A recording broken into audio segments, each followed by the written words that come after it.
Mavzuyimiz me'yorni topish. Me'yor ya'ni norma o'zi nima?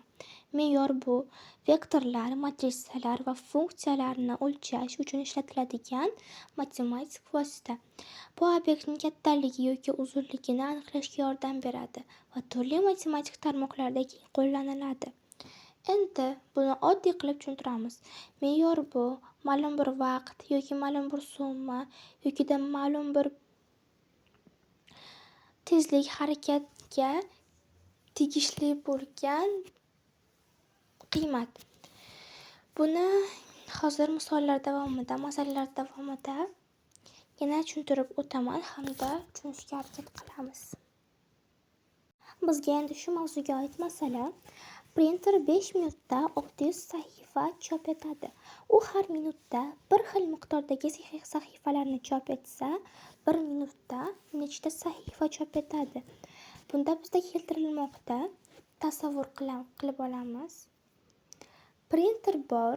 Printerimiz 5 minutda 600 ta sahifa chop etmoqda. 5 minutda.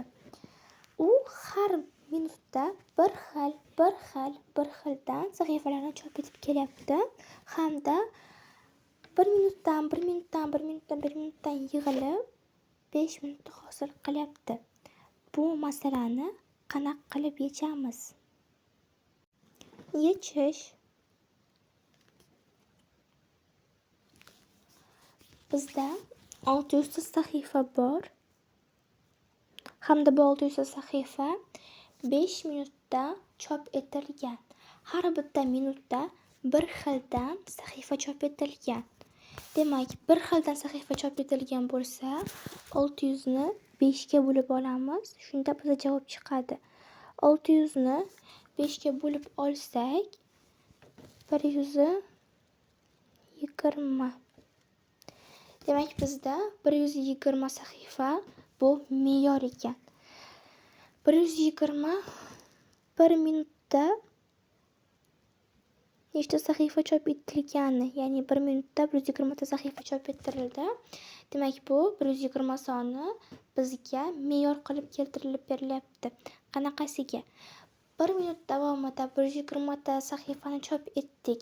Ya'ni 1 minut uchun belgilangan me'yor 120 ta. Shuning uchun ham bizda 120 soni me'yor qilib berildi. Keyingi misolga qarasak, supermarketda kir yuvish kukuni 2 xil qadoqda sotilmoqda. 3 kilogramli A qadoq narxi 69 ming so'm, 5 kilogramli B qadoq narxi esa 90 ming so'm. Qaysi qadoqdagi kukun arzonroq? Bunda biz bu masalaning javobini yechishimizdan oldin har ikkalasining me'yorini topib olishimiz kerak. Ya'ni 1 kilogramga qancha narx qo'yilishi, 1 kilogrammimizning me'yorini topib olishimiz kerak har ikkalasi uchun. Misolni yechib ko'ramiz. Endi bu misolni yechib olamiz. Birinchi 3 kilogramli A qadog'imiz uchun belgilangan narx 69 ming so'm edi. Buni me'yorini topib olishimiz uchun 69 mingni bo'lib olamiz 3 ga. Chiqqan javobimiz esa 23 ming.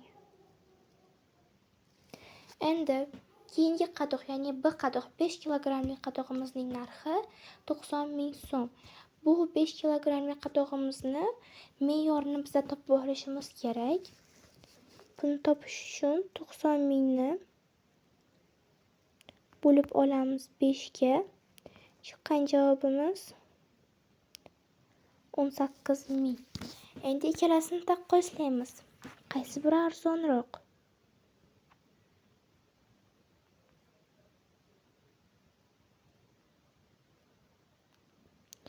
Bizda o'z-o'zidan ko'rinib turibdiki, 23 ming katta bo'lganligi uchun bizda 5 kilogramli B qadog'imiz arzonroq ekan.